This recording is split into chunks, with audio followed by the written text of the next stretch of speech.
Good morning. Thanks for joining me once again on the OHSU Effect Inside Health and Science. We have an interesting show for you today, and we're covering a wide variety of topics, including incontinence among women. We'll also talk to the head of the body donation program at OHSU and a med student involved in the program. But first, the role of social workers at OHSU. With me now on the OHSU Effect is Sarah Power, social work manager in the Department of Care Management, and Katie Hennessy, an oncology social worker who also happens to be the Social Worker of the Year at OHSU. So thank you both for joining me. Thank you. Thank you. Sarah, let's start with you. Explain what social workers do at the hospital. Sure. Well, social workers understand that hospitalization, illness, and injury result in really stressful experiences, and we provide a wide variety of services related to coping with illness and maintaining our patients' and our families' overall health. These services span the continuum from the emergency room to the inpatient units to the clinics. Many of our staff are specialized in the areas that they work in, such as oncology, pediatrics, transplant, psychiatry, trauma, palliative care, and neurosciences. So we have a really highly specialized group of staff that are dedicated to providing optimal care to our patients. One of the wonderful things about being a social worker is we provide a wide variety of services.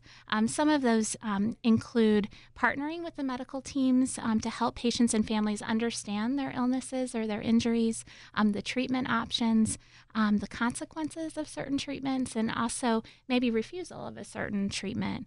Our hope is that we can help families and patients adjust to their illness, talk about how the illness is going to affect their families, the roles they have in their day-to-day living, exploring those emotional and social challenges that they have, as well as what's next for them day to day. We hope to help educate them about what their illness is. Many patients come to the hospital and they're admitted and they can't go directly home. Some of them have to go to rehab or they need skilled nursing. And so we give them a lot of guidance about what that's going to look like. Our hope is to help them make difficult decisions and to be a healing presence. So to be good listeners, to help communicate their needs to the medical team. We do a lot of crisis intervention as well for some families and patients. Their illness or their injury was sudden, unexpected, and has really traumatic results for them day to day.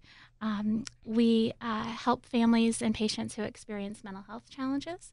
We make sure that they have therapeutic resources such as individual counseling, group counseling. We have a number of support groups at the hospital that we're able to connect them to. We also view ourselves as educators, and we try to support patients and families as well as our staff on some of the psychosocial challenges related to illness. We like to consider ourselves, and we strive to promote really healthy, open communication in the hospital and help people receive the best care. And that includes good discharge planning and making sure that patients and families' needs are met outside of the hospital as well as inside. Social workers do a lot of advocating as well to make sure that patients and families get what they need. And then finally, as far as championing access to health care, not only at the hospital but in the community and nationally, social work has a role in advocating for access issues for families and patients. Katie, how well do you get to know the families? I assume pretty well. I work in the ambulatory setting and in oncology care. And with many illnesses, as they become more chronic kind of illnesses, and especially that's happened in oncology care, we really do have an opportunity to be present and healing, like Sarah has spoken of, through the trajectory of illness from diagnosis through treatment, survivorship issues, end-of-life issues. And we get to know them in ways that are fairly intimate sometimes. We know details and dynamics of how families function. We can in getting to know them, sort of anticipate even how they might cope, and so can kind of prepare if a treatment is going in a certain direction or needs to be changed, or those kinds of things. You know, it's often I find I know people's dogs' names. You know, I mean, we just kind of do get to know people, I think. And, you know, Portland is not huge. We have a number of people, though, I think in an academic medical center like OHSU, serving patients from all over the state and Southwest Washington. We do have a rather large demographic, too, but we get to have partnerships, too, with organizations in different parts of the state, too. So it's not only our patients we sometimes get to know, we have relationships that are helping relationships that we facilitate out in the community, out in different parts of our state. One of the things about social work I think that's important to identify or to describe our profession as is we attend to the transaction between the person and their environment. And so, we may have situations where it's important for us to maybe get in touch with the school of the patient's child to explain what's going on, or an agency that's helping them, or some kind of, housing situation where they may be having some difficulty. So, we're actually pretty interactive with the person's, not only them as a person, not only their medical illness, but, we see them as whole people out in the community and as having many parts to who they are. And Katie, your work is with cancer patients. And so I assume you spend a lot of time answering questions about what families can expect. Tell me a little about that. Often, like Sarah was saying, we anticipate that there's going to be an adjustment to illness. And so part of the thing is helping them understand about adjustment, helping them to understand about the needs that they may have that they're not even able to identify just yet. Kind of helping them look down the road to what might be needed in terms of very practical kinds of things, occupational things, legal, financial, attending to values. Sometimes people don't realize that, we want to listen to what matters most to them, what this means, what this illness means to them, and how to have a conversation with the healthcare team about that.